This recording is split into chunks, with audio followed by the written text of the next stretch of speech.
Mayo 1798. Una masiva fuerza de invasión francesa navega a través del Mediterráneo. 55.000 hombres, a bordo de más de 300 naves, escoltadas por 13 navíos de línea. A bordo del barco más poderoso, el L'Orient, de 120 cañones, navega el general Napoleón Bonaparte. El laureado héroe de Francia en la guerra en Italia ha recibido nuevas órdenes de su gobierno. Ha de liderar una fuerza expedicionaria hacia el este, a Egipto, la provincia más rica del Imperio Otomano, y para todos los europeos educados, una tierra antigua de misterio y maravilla.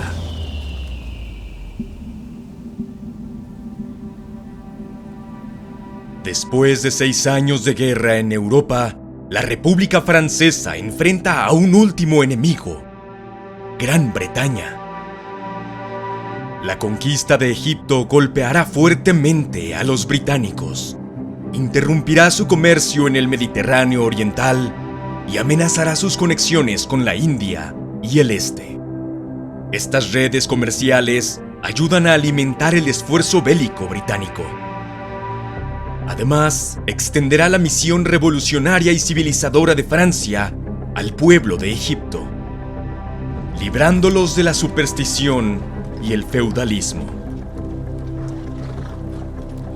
El codicioso y corrupto gobierno de Francia, el Directorio, ve 2 beneficios adicionales de la campaña: la oportunidad de adquirir inmensas riquezas y la de llevar al popular y ambicioso general Bonaparte lejos de París, donde los complots y golpes de Estado nunca están lejos de la mente.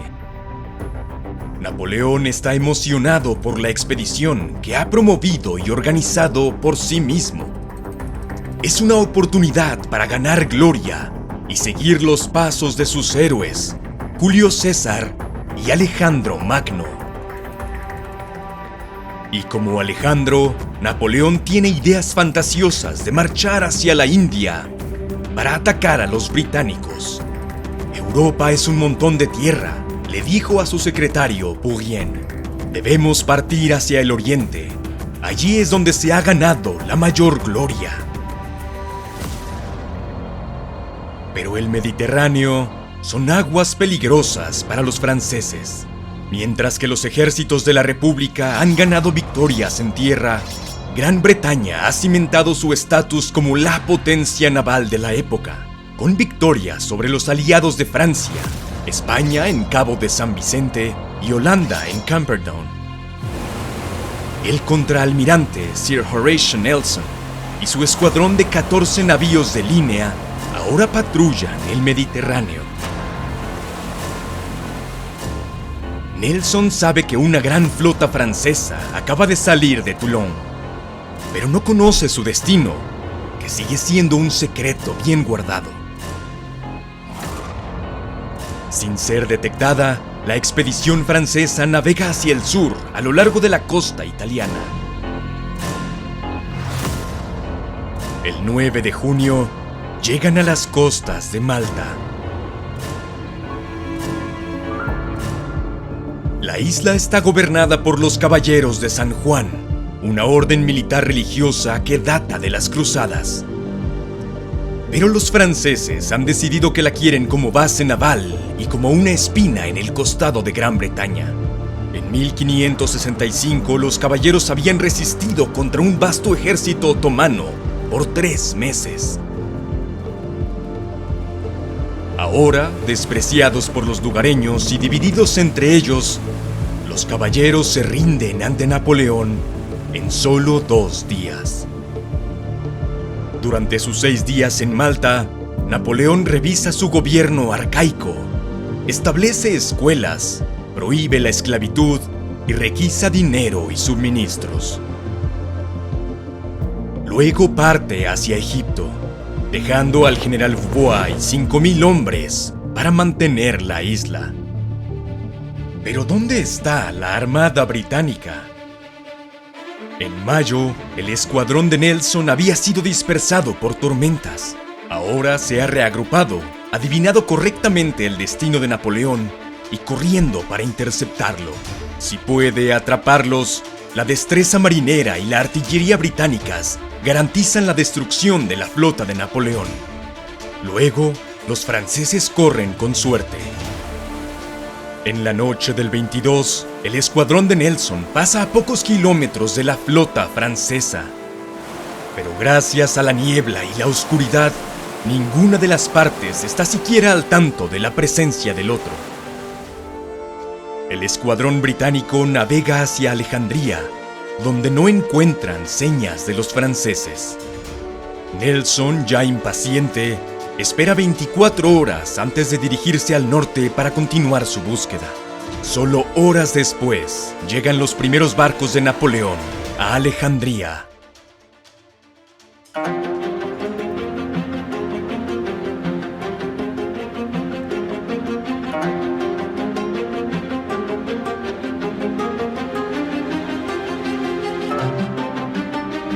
Napoleón, consciente de que hay buques de guerra británicos, quiere desembarcar lo más rápido posible. 5.000 infantes franceses desembarcan de noche, toman por asalto Alejandría en la mañana y rápidamente vencen la guarnición. El resto del ejército desembarca de manera segura. Napoleón ha traído 38.000 tropas a Egipto, en su mayoría veteranos del ejército de Italia. Las divisiones de infantería están comandadas por los generales Bon, Dessé, Kléber, Menou y Régnier. La división de caballería es dirigida por la imponente figura de Thomas Alexandre Dumas. Es el primer general negro de Francia, nacido en lo que hoy es Haití, de un aristócrata francés y una mujer africana esclavizada. Ya ha ganado fama por sus acciones en Italia, donde los austriacos lo apodaron el Diablo Negro.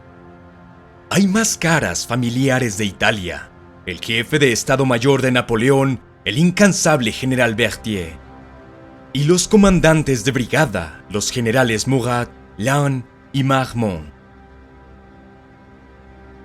El ejército también está acompañado por 167 científicos, académicos, artistas y expertos diversos, incluso un aerostático.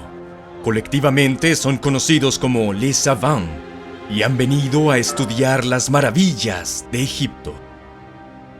Pero al igual que Napoleón, encuentran que Alejandría es una amarga decepción.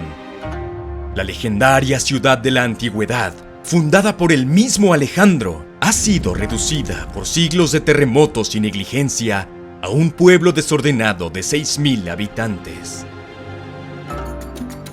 Egipto está nominalmente gobernada por el Imperio Otomano. En realidad, el poder reside en los caudillos locales mamelucos, dos en particular, Murat Bey e Ibrahim Bey. Los mamelucos eran originalmente soldados esclavos que una vez sirvieron al califato islámico. Excelentes jinetes y guerreros intrépidos, ahora gobiernan Egipto con mano de hierro, expropiando su riqueza y dejando a sus campesinos en la pobreza. La mayoría de los egipcios desprecian a estos gobernantes extranjeros, una situación que Napoleón pretende explotar con propaganda.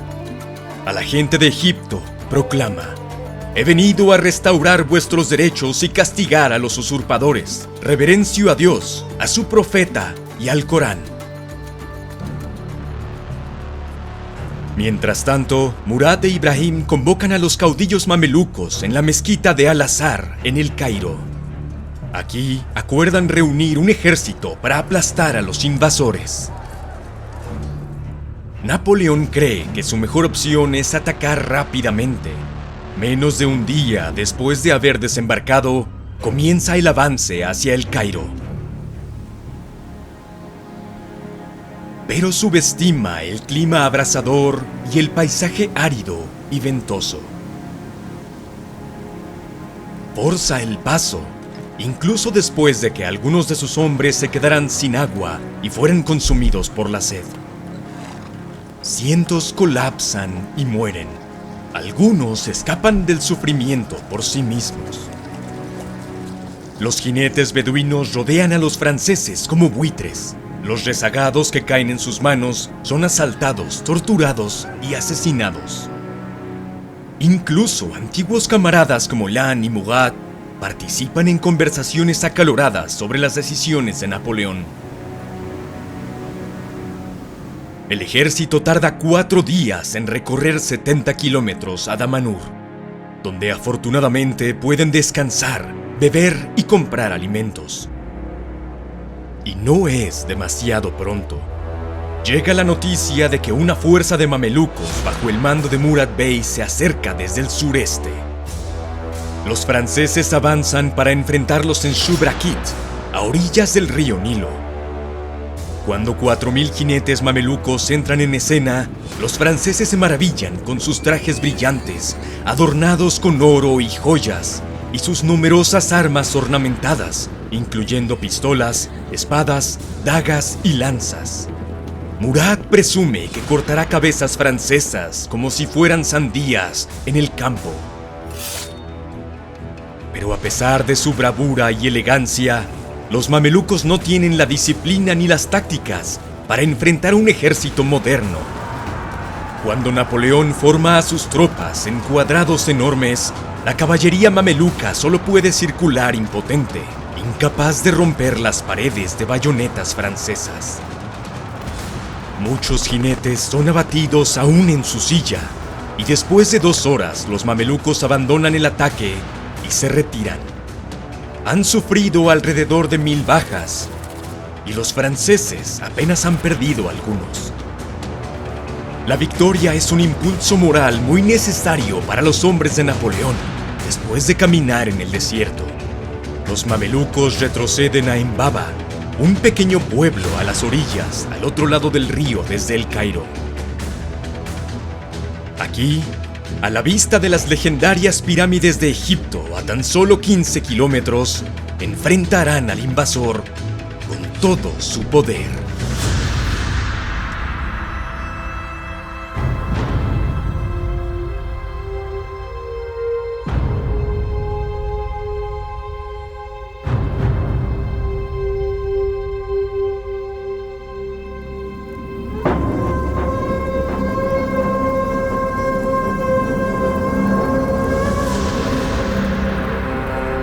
En la sofocante tarde del 21 de julio, las fuerzas de Napoleón se acercan a Embaba.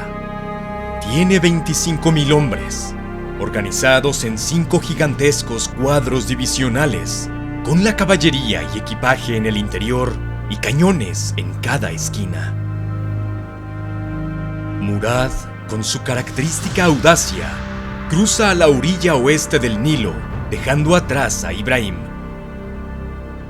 Sus tropas suman muchos miles, pero las fuentes discrepan enormemente sobre cuántos. Su élite de caballería mameluca, compuesta por 6.000 hombres, está desplegada entre el pueblo de Bitkil y la bien fortificada ciudad de Embaba, que está guarnecida por una mezcla de infantería otomana y milicia campesina. El plan de Napoleón es simple: atravesar el centro enemigo y aplastar su flanco derecho contra el río. A las 3:30 de la tarde, las divisiones de Dessier y Reynier comienzan el avance.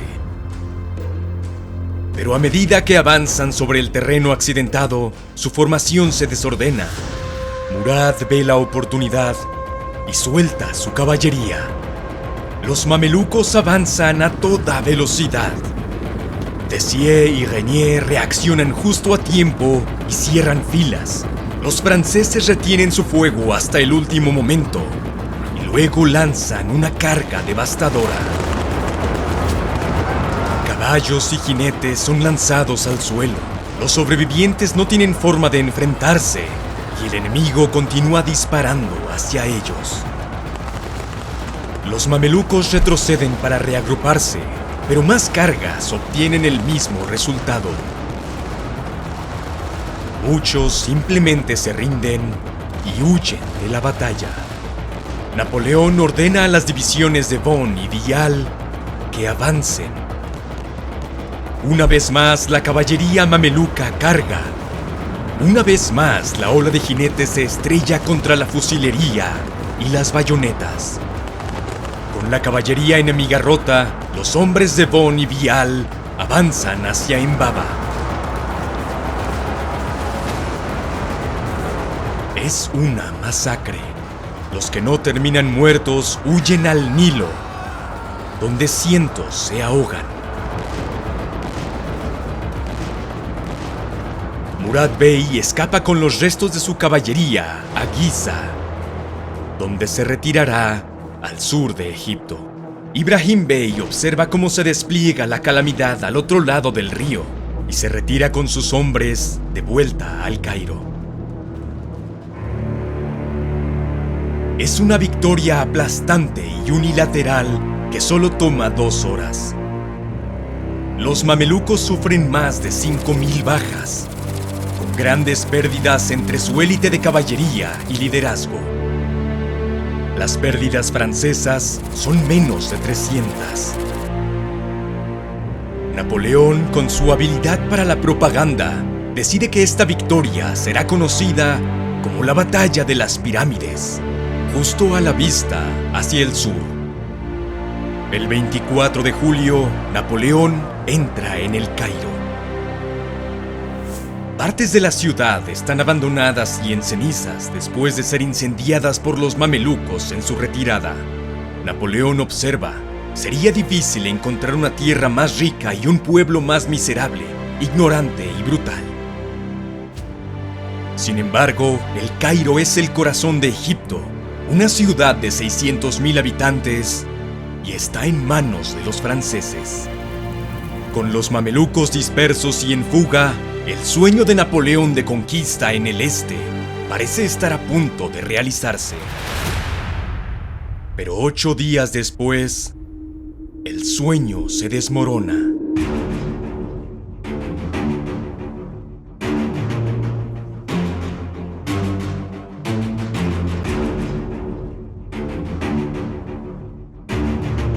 En el mar, Nelson y el escuadrón británico del Mediterráneo no han abandonado su búsqueda de la flota francesa.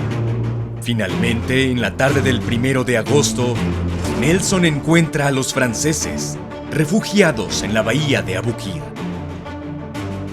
Con 14 navíos de línea contra 13, decide atacar esa misma noche. Los británicos ganan una victoria completa y sorprendente. El buque insignia francés, l'Orient, es destruido en una explosión.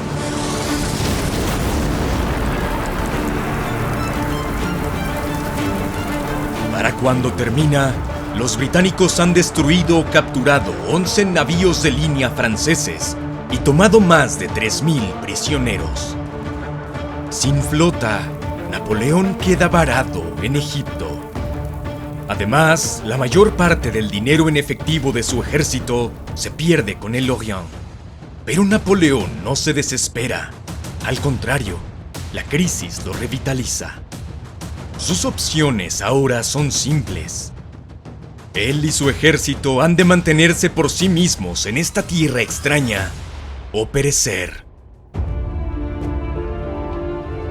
Mientras el general Dessé es enviado al sur a perseguir a Murad Bey, Napoleón se dedica a reformar la administración de Egipto. El antiguo sistema feudal es abolido. Se establece un servicio postal y hospitales, así como un nuevo sistema de impuestos. Napoleón establece el Instituto de Egipto para la investigación científica y académica. Muestra gran interés y respeto por el Islam, financiando la construcción de mezquitas y alentando la observancia de festivales religiosos. Tal es su compromiso que incluso se crean rumores de que se ha convertido al Islam. Pero solo es una táctica para ganar el favor de los locales. Napoleón también lucha con la noticia de que su esposa, Josephine, ha reanudado su aventura con un antiguo amante. Le indican que es de conocimiento general en la sociedad parisina. Se consuela con sus propias aventuras, incluyendo una con la esposa de un oficial. Sin embargo, los esfuerzos franceses de ganarse a la población local están fallando. La mayoría de los egipcios solo ven ocupantes extranjeros e infieles. La situación está a punto de estallar. Pequeñas revueltas estallan en el delta del Nilo, que son reprimidas por los franceses. Luego, en septiembre, desde Constantinopla, el sultán Selim III declara una guerra santa contra los franceses. Ahora la situación en Egipto está a punto de estallar.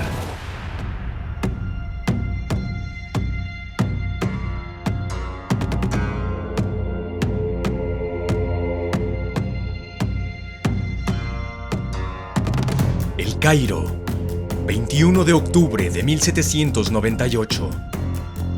El general Dupuy, gobernador militar de El Cairo, es llamado para sofocar un disturbio. Encuentra a los lugareños erigiendo barricadas, pero es atacado y asesinado. Pronto toda la ciudad se levanta en armas. Los franceses responden con una disciplina despiadada y aplastan la revuelta. Alrededor de 300 soldados franceses son asesinados, junto con varios miles de Egipto. Napoleón perdona ostentosamente a los cabecillas, mientras le dice discretamente a Berthier que cada alborotador capturado con un arma ha de ser decapitado y arrojado al Nilo. Los franceses han restablecido el control del Cairo sádicamente. Pero es claro que Napoleón nunca ganará los corazones y mentes de los egipcios. Los siguientes meses verán a los franceses languidecer en el Cairo. Hay comunicación limitada con Francia, mucha nostalgia y una disminución en el suministro de alimentos, municiones y vino. También hay un brote de peste bubónica que atormenta al ejército y adelgaza aún más sus filas.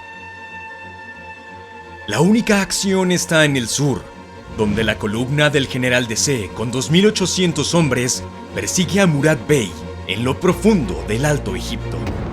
En esta épica persecución, un oficial se distingue, un brigadier de caballería de 28 años llamado Louis-Nicolas Davout.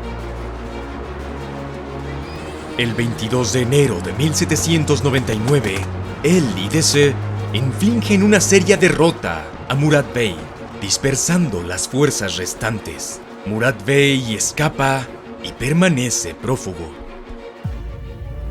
Pero estas victorias hacen poco por cambiar la perspectiva de la expedición de Napoleón. Se encuentran a 2.500 kilómetros de Francia, sin perspectivas de refuerzos ni de regresar a casa.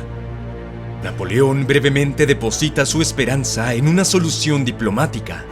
El ministro de Asuntos del Exterior de Francia, el brillante y astuto Charles Maurice de Talleyrand, había sido un partidario temprano de la expedición egipcia.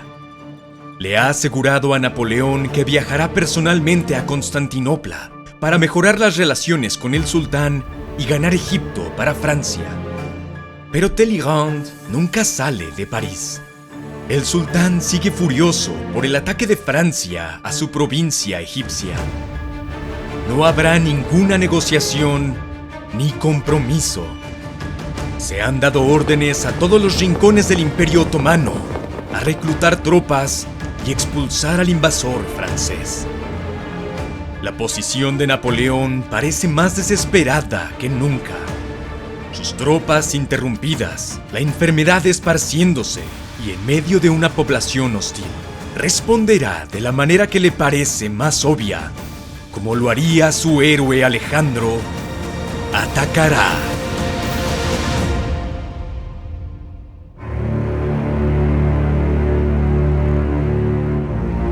Gracias a nuestros seguidores de Patreon por hacer posible este canal. Descubre cómo puedes obtener acceso temprano a nuevos videos, así como a otras ventajas. Visita la página de Patreon de Epic History